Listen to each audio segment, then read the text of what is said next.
শেষ উদ্দেশ্য নিয়ে এখানে উপস্থিত হয়েছি। একটা বড় সমস্যা নিয়ে এখানে উপস্থিত হয়েছি। সমস্যাটা হচ্ছে,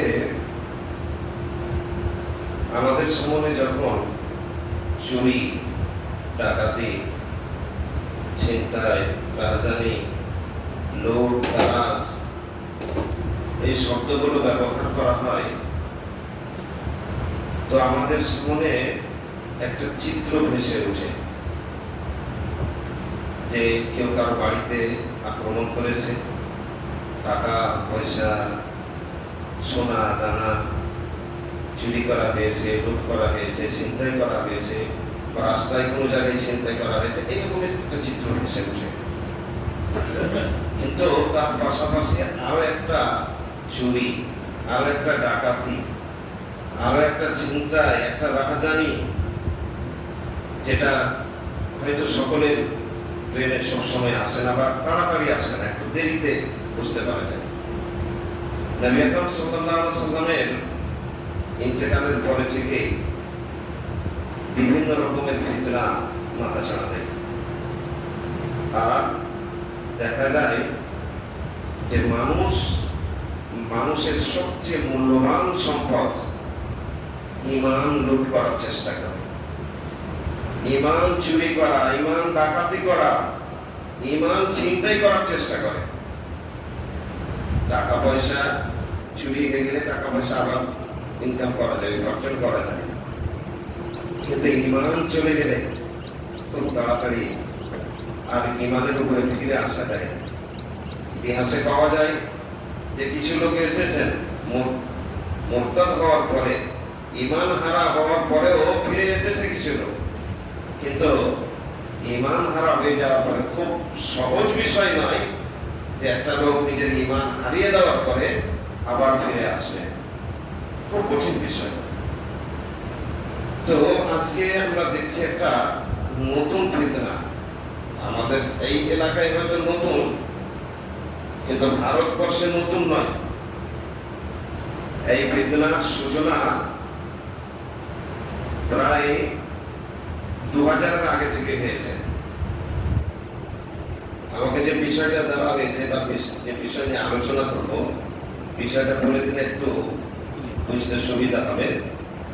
মিথ্যুক মাহদি শাকিল বিন হানিফের ফিতনা, সেটার নাম হচ্ছে মিথ্যুক মাহদি শাকিল বিন হানিফের ফিতনা।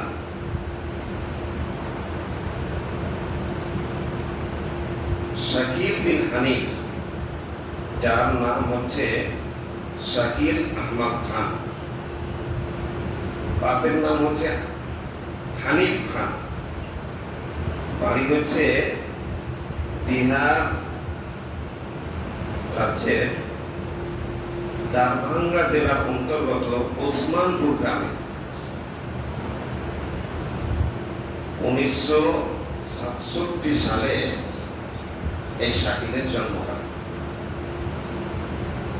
তার জন্মের পূর্বে থেকেই তার বাপ হানিফ খান লটারির টিকিট বিক্রি করত, এটাই ছিল তার একমাত্র উপার্জনের রাস্তা। শাকিল যখন একটু বড় হলো, মিল্লাত কলেজ, এখানে মিল্লাত কলেজ আছে, ওই মিল্লাত কলেজ থেকে সে এইচএস পর্যন্ত ইংরেজি পড়েছিল, আর অন্য কোনো ভাষা সেরকম ভাবে জানে না, আরবির বানানটাও জানে না যে কি দেওয়া হয়। তারপরে যখন দেখলো যে বাড়ির আর্থিক অবস্থা খুবই খারাপ, তখন ওখান থেকে 1990 সে দিল্লি চলে যায়। দিল্লির নবী করিম এলাকায় গিয়ে সে একটা হার্ডওয়্যারের দোকান করে ছোট্ট মতো, এবং কিছু ছেলেকে টিউশন পড়ায়।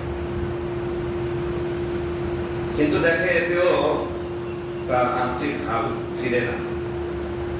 তখন সে করে কি, মাযহাবী কারবার করার চেষ্টা করে। ওখানে লক্ষ্মীনগর বলে একটা গ্রাম আছে পাশে, ওই গ্রামে হানাফিদের তাবলিগি জামাতের হালকা হতো, তাবলিগি জামাত আসতো। তো এই লক্ষ্মীনগরের মসজিদে তাবলিগি জামাতের দাওয়াতে যেখানে হয় সেখানে বসতে আরম্ভ করলো। বসতে বসতে কোনো দিক থেকে সেই ইসলাম বিরোধী লবির কাছ থেকে কোন রকম কিছু পেয়েছে। সে করলো কি, যারা ইসলাম থেকে দূরে একেবারে অজ্ঞ সেই লোকগুলোর কাছে খুব গোপনীয়তার সাথে এই দাওয়াত পেশ করতে আরম্ভ করলো যে আমি ইমাম মাহদি।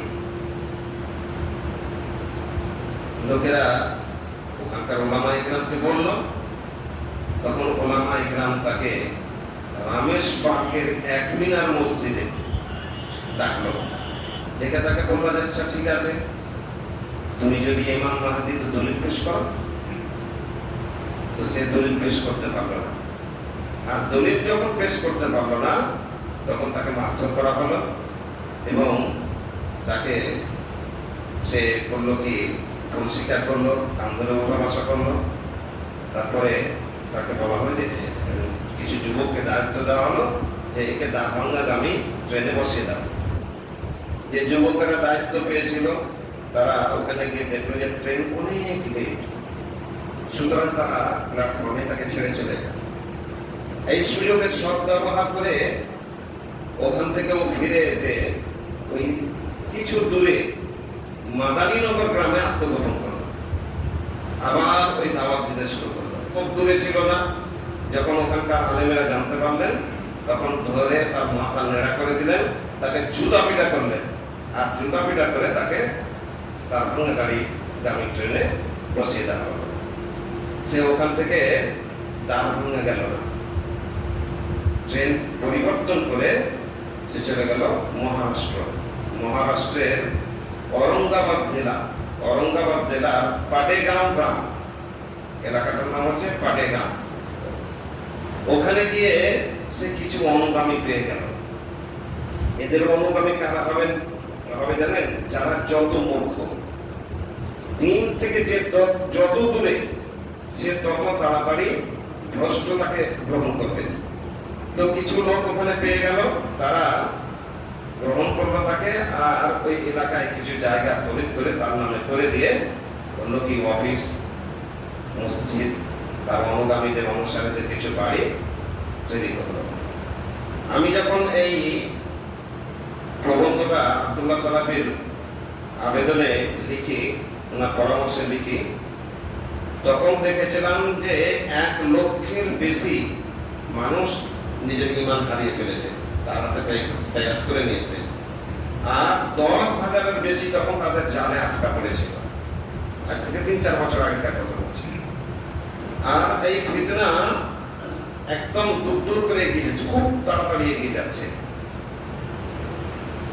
এখন লক্ষাধিক মানুষ নিজের ঈমান হারিয়ে ফেলেছে। তাদের দাওয়াতের অনেক কৌশল আছে, সেই কৌশলগুলো আমি বলছি না, মূল আলোচনায় আমি চলে যাচ্ছি। তাদের কিছু কৌশল হালকা করে আমি বলি 2-4টা কথা। তাদের হুলিয়া হচ্ছে একদম তাবলিগি জামাতের মতো। তাবলিগি জামাত যেভাবে যে টুপি পড়বে, ওইরকম টুপি আমরা যেভাবে পায়জামাগুলো ওপরে করে পড়ি, গিটের উপরে, ওইভাবে গিটের উপরে পড়বে।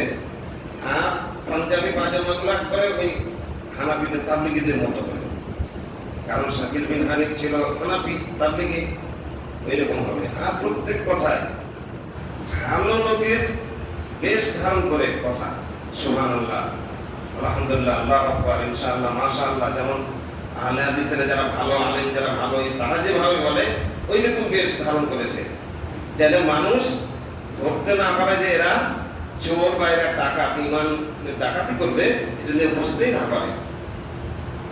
তো এরা সবসময় আলেমদের থেকে আপনাদেরকে দূরে রাখবে। আপনাকে যদি কোনো কথা বলতে বলে না, আলেমের কাছে যেও না, আলেমেরা এগুলো তো বুঝে না। আলেমেরা সালাত, সিয়াম, হজ, যাকাত এগুলোই বুঝে। খালি মসজিদ মাদ্রাসায় সালাত আদায় করান, ছেলে পেলে আনাকুম বানাকুম তানাকুম পড়াতে যতটা দরকার, এতটাই এরা জানে। এরা কিয়ামতের আলামত সম্পর্কে বুঝে না। এরা কিয়ামতের আলামত সম্পর্কে বুঝে। মৌলভী সাহেবের কাছে যাবা না, একজনকে বুঝাবে, দ্বিতীয় কেউ চলে আসলে নিজের কথা বলতে দেবে। আমাদের ওখানে রিসেন্ট গত বছর এক ছেলে, সাধারণ মুসল্লি, তো ধুলিয়ানে ওই ডাকবাংলা মোড়ে এতে ল্যাবে কাজ করেছিল। তো ওই ওখানে একজন ওই ওদের মধ্যে আছে, ও ফারাক্কা ওখানে মার খেয়েছে, ফারাক্কা আমাদের কাছে মার খেয়েও চলে এসেছে এখানে, আব্দুল মোতাকাব্বির নাম। তো এসে ওর ব্রেন ওয়াশ করতে আরম্ভ করেছে।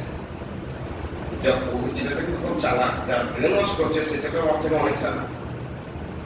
তো বলছে যখন দেখছে অন্য কেউ আসছে তখন কথা বন্ধ করে দিচ্ছে। তো ওর সন্দেহ হচ্ছে হক তো এরকম হয় না, সত্য তো এমন হয় না যে একজনকে খালি বলতে হবে দ্বিতীয় আসলে বন্ধ করে দিতে হবে, সত্য একসাথে হাজার হাজার লোককে বলবো। তো ওর সন্দেহ হলো। তারপরে আমাদের এক কর্মীর কাছে এসে বলছে যে আচ্ছা কিয়ামুদ্দিন ভাই, কিয়ামুদ্দিন গ্রামে বলছে কিয়ামুদ্দিন ভাই এইরকম কিছু নতুন কথা আমাকে একজন বললো, এই কথাগুলো কেন? সাথে সাথে এই সরল পথ পত্রিকা, আমার লেখা সরল পথ পত্রিকাতে ছিল, ওটা এটা তার সামনে রাখলো। ও পরে বলছে কিয়ামুদ্দিন ভাই একবারে এইরকমই কথা, যা লেখা আছে একবারে এই পদ্ধতিতেই বলছে। তো এর ওষুধটা কি করা যায়? বলছে ওকে বলো বসতে হবে, যে তারা বসার আগে আমি একটা কৌশল করি। তারপরের দিন গেল, ওকে বলছে আচ্ছা ভাই আমাকে যখন দাওয়াত দিচ্ছ আর কেউ অন্য কেউ আসছে বন্ধ করে করে দিচ্ছ কথা, সকলের সাথে বলতে কাজ করো ভাই, সবাইকে জান্নাতে নিয়ে যাবো, যেহেতু তোমার গল্পে যে জান্নাতি দল তুমি বলছো, তো সবাই আমরা একসাথে জান্নাতে যাবো, একটা আমরা সম্মেলন করবো। বড় বড় আলেমকে নিয়ে আসবো, এখানে নাজিমুল আলম সানাবিলি আছেন, আব্দুল্লাহ সানাবি, আনোয়ার ফেজি, এনারাকে আরো বড় বড় আলেমকে নিয়ে আসবো, নিয়ে এসে একটা সম্মেলন করবো, আর তোমার এই বক্তব্যটা ওখানে তুমি রাখবা। হ্যাঁ, আর সব একসাথে আমরা হাজার হাজার লোক সবাইকে গ্রহণ করে নেবো। বলছি একবারে নয়, একবারে নয়, একে একে নিউট্রাল হয়ে শুনবে, তুমি কোনো কথা ভিতরে রাখবে না, একবারে নিউট্রাল হয়ে থাকবে। সেটা কেমন কথা? তুমি যদি হকের উপরে হলে তো বলতে অসুবিধা কি আছে? তোমাকে কেউ মারবে? কেউ মারবে না, আমি দায়িত্ব নিচ্ছি, পুলিশ রাখবো, কারো ক্ষমতা হবে না মারা। বলছেন না, আমরা গোপনেই দেওয়া হচ্ছে, ওরা প্রকাশ্যে আসবে না, কোন সংগঠনের লোকের কাছে আসবে না, কোন আলেমের কাছে আসবে না, কোন মাদ্রাসার ছাত্রের কাছে আসবে না, আসবে কোথায়? কলেজের ছাত্রের কাছে আসবে, সাধারণ মূর্খ লোকের কাছে, তারপর ওকে পেয়ে বসবে। তো যাই হোক, এটা হচ্ছে তাদের দাওয়াতের কৌশল। তো আমি তাদের যে দাবি, এই খন্ড শাকির বিন হানিফের যে দাবি, এই দাবিগুলো কতটা সত্য আপনাদের সামনে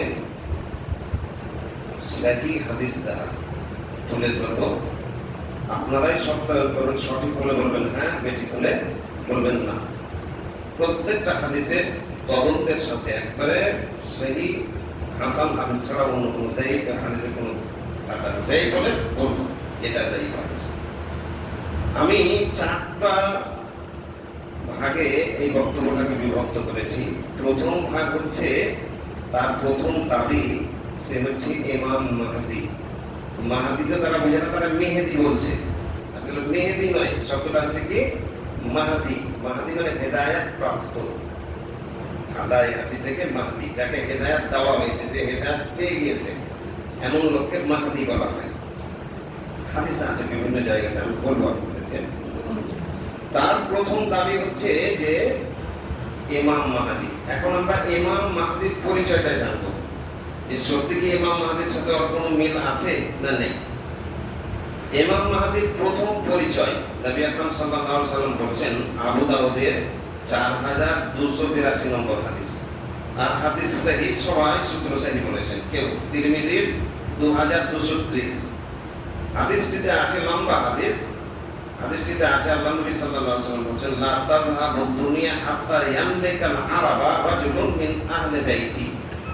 বলছেন যে আমার পরিবারের একজন আরবের অধিপতি হওয়ার না হওয়া পর্যন্ত দুনিয়া ধ্বংস হবে না, কিয়ামত আসবে না। তার নাম হবে ইয়াতি ইসমুহু ইসমি, তার নামটা হবে আমার নামের মতো। আল্লাহ নবীর নাম মুহাম্মদ, তো তার নাম হয়তো মুহাম্মদ হবে। আল্লাহ নবীর নাম আহমদ, দুটা হচ্ছে জাতি নাম আল্লাহ নবীর, তো হয়তো মুহাম্মদ হবে না, তো আহমদ হবে, কিন্তু ওলামায়ে কেরামের করেছেন যে আসল নাম আল্লাহ নবী হচ্ছে, প্রকৃত নাম হচ্ছে মুহাম্মদ। কোরআনে আল্লাহ মুহাম্মদ বলেছে, আহমদ বলা হয়েছে, তো মুহাম্মদটার দিকে বেশি করা হয়েছে, তো তার নাম হবে মুহাম্মদ। তার এখানে কিন্তু একটা জিনিস আপনাদেরকে বলে দিই, যে তারা সবসময় যখন দলিল চাইবে আপনার কাছে, তখন বলবে সিহাসিত্তা, সিহাসিত্তাতে থাকলে আমরা মানবো। আসলে আমাদের তো জ্ঞান নেই সিহাসিত্তা কাকে বলে। সিহাসিত্তা কোন বইয়ের নাম নয়। সিহাসিত্তা যেহেতু হলো, তার মানে হলো 6টা সহিহ গ্রন্থ, কিন্তু 6টা সহিহ গ্রন্থ নয়, যেগুলাকে ওরা সিহাসিত্তা বলছে, সহিহ বুখারী, সহিহ মুসলিম, আবু দাউদ, নাসাই, তিরমিজি, ইবনে মাজাহ, সবই কি সহিহ? সহিহ বুখারী এবং সহিহ মুসলিম বাদে অন্যগুলোতে জাল হাদিসও আছে। ইবনে মাজাহ এবং এতে বিশেষভাবে তিরমিজিতে জাল হাদিসও যাই তো অনেক আছে, জাল হাদিসও 2-4টা করে আছে। তো সিহাসিত্তা বলা ঠিক না, এগুলোকে বলতে হবে কুতুবে সিত্তা, মানে 6টি হাদিসের বিশেষ গ্রন্থ। তো ওরা সিহাসিত্তাকে গ্রহণ করবে, আর অন্য হাদিস গ্রহণ করবে না, অস্বীকার করবে। মুসনাদ আহমদ গ্রহণ করবে না, আর অনেক যে হাদিসের বই আছে, ওই বইয়ের জন্য বাপের আবার বংশের লোকেরা শুনেনি কোনোদিন, ওইগুলো আবার মানবে না। খালি ওই 6টা বইয়ের নাম জানো, ওই 6টা বইয়ের শুনবে, মানবে। এখানে আবু দাউদের হাদিস আর তিরমিজি আর আবু দাউদ দুটোই হচ্ছে ওদের সিহাসিত্তার মধ্যে। বর্ণনা করলাম যে ইমাম মাহদির নাম হবে মুহাম্মদ অথবা আহমদ। শাকিল বিন হানিফের সাথে মিলছে, শাকিল আহমদ খান, ওর সাথে মিলল মুহাম্মদ। আর কোথায় শাকিল? শাকিল আসল নাম হচ্ছে শাকিল। আমরা যেমন বলি না মোহাম্মদ নাজমি আলম, আমার নাম কি মোহাম্মদ নাজমি আলম, তো আমার নামটা কি মোহাম্মদ না, আমার নামটা আসলে কি নাজমি আলম। আর মুহাম্মদটা আমার নামের শুরুতে টাইটেল হিসেবে লাগানো আছে, ঠিক ওই রকমই আবার আছে শাকিল আহমদ খান। শাকিলটা হচ্ছে ওর নাম, আর আহমদটা ওই আমার টাইটেলের মতো টাইটেল, আর খানটা হচ্ছে বংশগত। তো শাকিল আহমদ খান, তো ওর নাম হচ্ছে শাকিল, আর বাপের নাম হচ্ছে হানিফ খান। এখানে দেখুন আল্লাহ নবী সাল্লাল্লাহু আলাইহি ওয়াসাল্লাম বলছেন, সহিহ ইবনে হিব্বান, মুসান্নাফ ইবনে আবি শাইবা ৩৮,৮০২, আর সহিহ ইবনে হিব্বানের ৬৭৮৫, ওয়া ইসমু আবিহি ইসমা আবি, আর তার বাপের নাম হবে আমার বাপের নামের মতো। আল্লাহ নবীর বাপের নাম কি ছিল? আব্দুল্লাহ। তো ওর নাম আব্দুল্লাহ, ওর বাপের নাম, তোর বাপের নাম কি আব্দুল্লাহ না, তোর বাপের নাম হচ্ছে হানিফ। তার মানে নামেও মিলল না, বাপের নামেও মিলল না। ইমাম মাহদির হুলিয়া কেমন হবে, উনি দেখতে কেমন হবেন? একবার যেটাই বলছি সবই সহিহ হাদিস। একটি হাদিস আছে মুসনাদ আহমদ ১১,১৩০, সূত্র সহিহ, লম্বা হাদিস। শেষে গিয়ে আল্লাহ নবী সাল্লাল্লাহু আলাইহি ওয়াসাল্লাম বলছেন আজনা আজলা আকনা, দুটো শব্দ ব্যবহার করেছেন, উজ্জ্বল রং বিশিষ্ট আর খাড়ো না, নাক খাড়ো হবে। আমার নাকটা হচ্ছে ছোট, উঁচা, আমাদের দিকে আমাদের এলাকায় হবে ছোট, অনেকের নাকটা খাড়ো হয়। তো ইমাম মাহদির নাকটা খাড়ো হবে, উঁচা হবে, আর ওনার ইটা হবে, রং হবে ফর্সা। শাকিল বিন হানিফ আপনারা দেখেছেন, একবার ইউটিউবে করবেন শাকিল বিন হানিফ বলবেন, চলে আসবেন। আমি ওকে বারবার দেখেছি আর মিলিয়েছি। তো চেহারাটা একবার মানহুস, চেহারাটা মানহুস, রং উজ্জ্বল নয়, রং হচ্ছে শ্যামলা, উজ্জ্বল শ্যামলা, আর মানে কালো থেকে একটু উজ্জ্বল, আর নাক খাড়ো না, নাক ছোট। তো ইমাম মাহদির সাথে মিলে না, ইমাম মাহদির বিপরীত। একটা কথা আপনাদেরকে বলে দিই, আরো বুঝতে সুবিধা হবে। বর্তমানে 3টা দেশে 3টা ইমাম মাহদি দাবি করে আছে। বাংলাদেশে মোশতাক আরমান, আর পাকিস্তানে আবুল কাসেম, আর এখানে হচ্ছে শাকিল বিন হানিফ। তো কোনটা আসল বলেন তো? মোশতাক আরমানিও মানে নাম মিলে, আরো কোনো জিনিস মিলে না, আর শাকিল বিন হানিফেরও মিলে না। একটু মিলে কার চেহারার দিক দিয়ে মিলে কার? আবুল কাসেমের। আবুল কাসেমের চেহারাটা কিন্তু ঠিক ওই রকমই, এই নাক কালো আর উজ্জ্বল রং, একবারে ঝকঝকে উজ্জ্বল রং। আবুল কাসেম বের করবেন, আবুল কাসেম ইমাম মাহদি আবুল কাসেম বের করবেন, পাকিস্তানে চলে আসবে, ইউটিউবের দিকেই চলে আসবে। তো নামের দিক দিয়ে আবুল কাসেম মিল আছে, কিন্তু এদের সাথে মিল নেই। ইমাম মাহদির বংশ পরিচয়, ইমাম মাহদির ব্যাপারে নবী আকরাম সাল্লাল্লাহু আলাইহি ওয়াসাল্লাম স্পষ্টভাবে বলেছেন মুসনাদ আহমদ এবং ইবনে মাজাহ, যে ইবনে মাজাহ তার সিয়াসিতা বলছে, ইবনে মাজাহ তার মধ্যে আছে 4085 নম্বর হাদিস আর হাদিস হাসান, আল মাহদি মিন্না আহলুল বাইত। আল্লাহ নবী সাল্লাল্লাহু আলাইহি ওয়াসাল্লাম বলেছেন যে মাহদি আমাদের আহলে বাইতের মধ্যে থেকে হবে। আহলে বাইত মানে আল্লাহ নবীর স্ত্রীগণ, আল্লাহ নবীর মেয়েগণ আর তাদের নাতি নাতনি, এগুলো হচ্ছে আহলে বাইত। কেউ মানে আল্লাহ নবীর চাচারা কেউ তার সাথে মিলিয়েছে। তো তার মানে কি বুঝতে পারা গেল যে আল্লাহ নবীর বংশ থেকে আহলে বাইতের মধ্যে থেকে হবে কে? আল মাহদি। শব্দই চলেছে আল মাহদি মিন্না আহলুল বাইত, আমাদের আহলে বাইতের মধ্যে থেকে। আরো শুনুন, আরো একটি হাদিস আছে, হাদিসটি আছে আপনার আবু দাউদে 4283 নম্বর হাদিস। বলছেন লা বা'সাল্লাহু রাজুলান মিন আহলে বাইতি, আমার আহলে বাইতের মধ্যে থেকে একজনকে আল্লাহ তাআলা প্রেরণ করবেন শেষ দিকে, যার নাম হবে ইমাম মাহদি। আর একটা হাদিস শুনুন যে ইমাম মাহদি আরো একটু পরিচয়, বেশি পরিচয় হয়ে যাবে। আবু দাউদের 4284 নম্বর হাদিস, ইবনে মাজাহতেও আছে 4086 নম্বর হাদিস। বলেন আল মাহদি মিন ইতরাতি মিন ওয়ালাদে ফাতেমা, মাহদি আমাদের আহলে বাইতের ফাতেমার সন্তানদের মধ্যে থেকে হবে। কত স্পষ্ট হয়ে গেল বলেন তো, যে ফাতেমার, আল্লাহর নবীর মেয়ে যে ফাতেমা, ওই ফাতেমার বংশ থেকে, তার হাসান বা হোসেনের বংশ থেকে, অধিকাংশ লোক হাসানের বংশ থেকে বলেছে। তো হাসানের বংশ থেকে ফাতেমার ছেলেদের সন্তানদের মধ্যে, ওদের সন্তানদের মধ্যে থেকেই হবে। আচ্ছা বলুন, এই বিহারের দারভাঙ্গা টিকিট বাচ্চার বেলা আর কোথায় ইমাম মাহদি আল্লাহ নবীর পরিবারের লোক? এটা কি যে কোন মিল আছে দুজনের মধ্যে? কোনো মিল নেই। হাদিস কেমন? হাদিস সূত্র হাসান। আলী রাদিয়াল্লাহু তাআলা আনহু বলছেন যে কখন উনি আসবেন, সাইকুন ফিতানু ইউহাসারুন নাসু মিনহা কামা ইউহাসারু যালিল ফিতা। বলছেন যে তার আশা কি হবে, কখন? যখন লোকেদের মাঝে লড়াই হবে আর মুসলিমেরাকে এমন ভাবে উত্তপ্ত করা হবে যেমন রূপা আর সোনাকে আগুনে উত্তপ্ত করা হয় খাঁটি করার জন্য।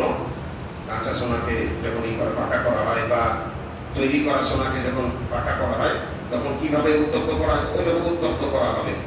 আর এরা কিন্তু পরাজিত হবে, বিজয়ী হবে না, মুসলিমরা পরাজিত হবে। ফায়াক্তাতিলুনা, তারা লড়াই করবে, ওয়া ইউজামুনা, হেরে যাবে। সুম্মা ইয়াজহারুল হাশিমি, আর তারপরে বেরিয়ে আসবেন কে? ওই যে মাহদি, ইমাম মাহদিকে হাশিমি, মানে হাশিম বংশের যেহেতু তার জন্য হাশিমি বলা হয়েছে। তো তখন তিনি বেরিয়ে আসবেন। তো কি বুঝতে পারা গেল যে আসবেন উনি কখন? ওনার পরিচয় আমরা পেলাম, ওনার নাম, ওনার বাপের নাম, ওনার বংশ, আর উনি কখন বেরিয়ে আসবেন?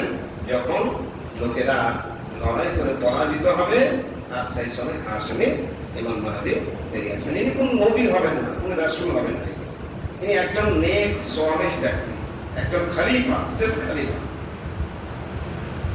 তার আবির্ভাবের পূর্বে ফুরাত নদীতে স্বর্ণের পাহাড় হবে। সহিহ বুখারী এবং সহিহ মুসলিম। সহিহ বুখারীর 7119 নম্বর হাদিস, ইউসিকুল ফুরাত আন ইয়াহসিরা আন কানজিম মিন যাহাবিন, যে ফুরাত নদী শীঘ্রই তার স্বর্ণের ভান্ডার পাহাড় প্রকাশ করবে। এটা ইমাম মাহদির আসার পূর্বে প্রত্যেকটা বই যত কিয়ামতের আলামত সম্পর্কে বর্ণনা করা হয়েছে, দেখবেন যে ইমাম মাহদি মানে আসলে কিয়ামতের আলামতগুলো তিন ভাগে বিভক্ত করা হয়েছে, ছোট, মধ্যম আর বড়। তো ইমাম মাহদি হবেন মধ্যম, যেটা মধ্যবর্তী, এই মধ্যবর্তী আলামতের মধ্যে। আর মধ্যবর্তী আলামতের মধ্যে বড় মানে একবারে যে বড় আলামতের যেখানে শুরু হবে তার আগে ইমাম মাহদি। দাজ্জাল তারপরে, দাজ্জাল কখন? এই বড় আলামতের মধ্যে। দাজ্জাল হচ্ছে বড় আলামতের মধ্যে, আর তার আগে ইমাম মাহদি হচ্ছেন মধ্যবর্তী আলামতের শেষের দিকে। তো তার আগে কিন্তু কি হবে? ছোট আলামতের মধ্যে পাহাড় বের হবে, সোনার পাহাড়। সোনার পাহাড় হয়েছে পুরাতে, জানেন আপনারা? শুনেছেন কে? না, এখনো হয়নি।